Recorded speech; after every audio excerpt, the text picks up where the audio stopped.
Single મધરની દીકરીએ ધોરણ 12 બોર્ડના પરિણામમાં ડંકો વગાડ્યો છે. રાજકોટની ધોળકિયા સ્કૂલની વિદ્યાર્થીની ધાર્મિક કથિરિયાના પિતાનું 4 વર્ષ પૂર્વે જ કોરોના કાળમાં મૃત્યુ થયું હતું. માતાએ ઇમિટેશનનું કામ કરીને બંને બાળકોને ભણાવ્યા અને આજે ધાર્મીય સામાન્ય પ્રવાહમાં 99.99 PR મેળવી સમગ્ર ગુજરાતમાં નામ રોશન કર્યું છે.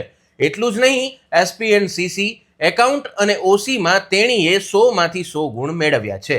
પરંતુ આ પરિણામ પાછળ ધાર્મી અને તેની માતાની સંઘર્ષ કથા જોડાયેલી છે.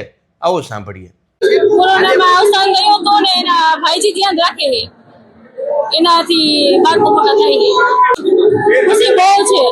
અમે ઇમિટેશન નું કામ કરીએ છીએ. જુમન દીકરીને ઇમિટેશન ના કામથી ભણાવીએ. મારે 2 બાળકો. આજે બહુ ખુશી છે. જે આગળ ભણે ને એના પપ્પાની ઈચ્છા પૂરી કરે. 99.99 PR છે મારે ને કોમર્સમાં છું.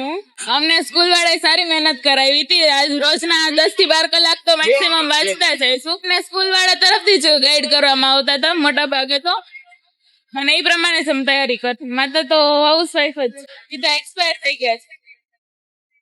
આજે બોર્ડ પરિણામમાં 5 લાખથી વધુ વિદ્યાર્થીઓ 12માની પરીક્ષા આપી.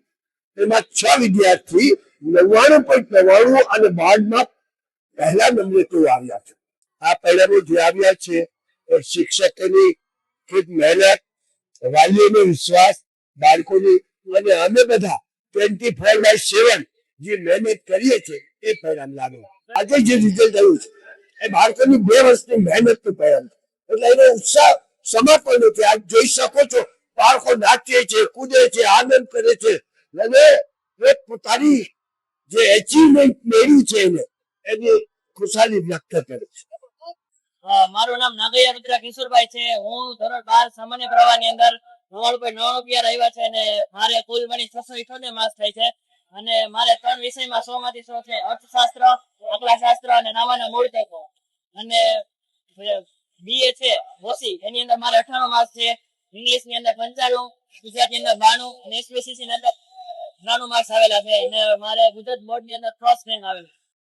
અત્યારે તો મારે અર્થશાસ્ત્ર, આંકડાશાસ્ત્ર અને નામાના મૂળ તત્વો 3 વિષયની અંદર 100માંથી 100 આવેલા છે. અને હું આગળ ગ્રેજ્યુએશન કરીને યુપીએસસી ની એક્ઝામ આપીને આઈએએસ બનવા માંગુ છું.